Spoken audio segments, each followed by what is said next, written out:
Store this historical marker with me while I lean awkwardly over a fence for the next half hour. But first, I found this kind of hidden area off to the side, which I thought was pretty cool, kept walking down it, and it turns out it's an overgrowth portion of the cemetery, and pretty cool.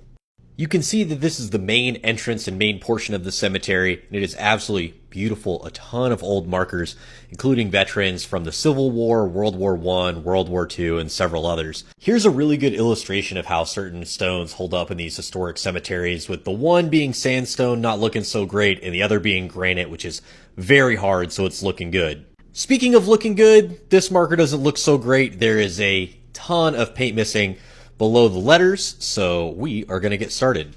A lot of people were really curious about what the process entails, so here's a very basic rundown. So first is steel brush to get rid of any major chunks or flakes, then soft brush to move away the dust, then soap and water just to prep for paint.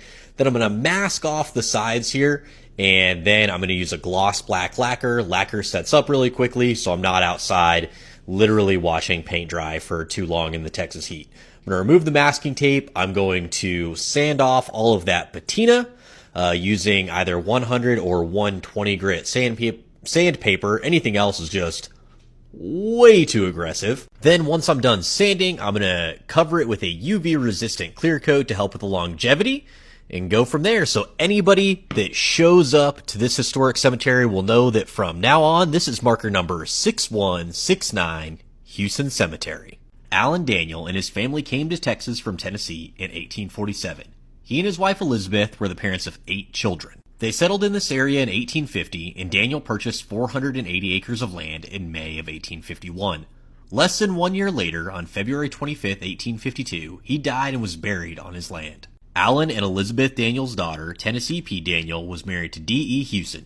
Tennessee Huson bought the family land from her mother in 1875, and it was during her ownership that the property surrounding her father's grave was given to the community as a public cemetery. It gradually became known as Huson Cemetery. Those interred in this historic graveyard include many pioneers of the area, including the Daniel, Huson, Wilcoxon, and Redwine families. John Hendricks and William Plunkney Chapman, which is a hard name to say, who were credited with naming the town of Farmersville, and William Gotcher, who donated land for the town square, are buried here along with members of their families. Also interred here are many former slaves and their descendants, including the Nelson, Sneed, Glass, and Bryson families. The cemetery contains hundreds of marked and unmarked graves.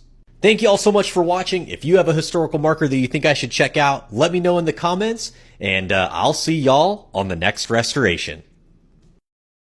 Golly, you see how much better that looks? That's what I'm talking about.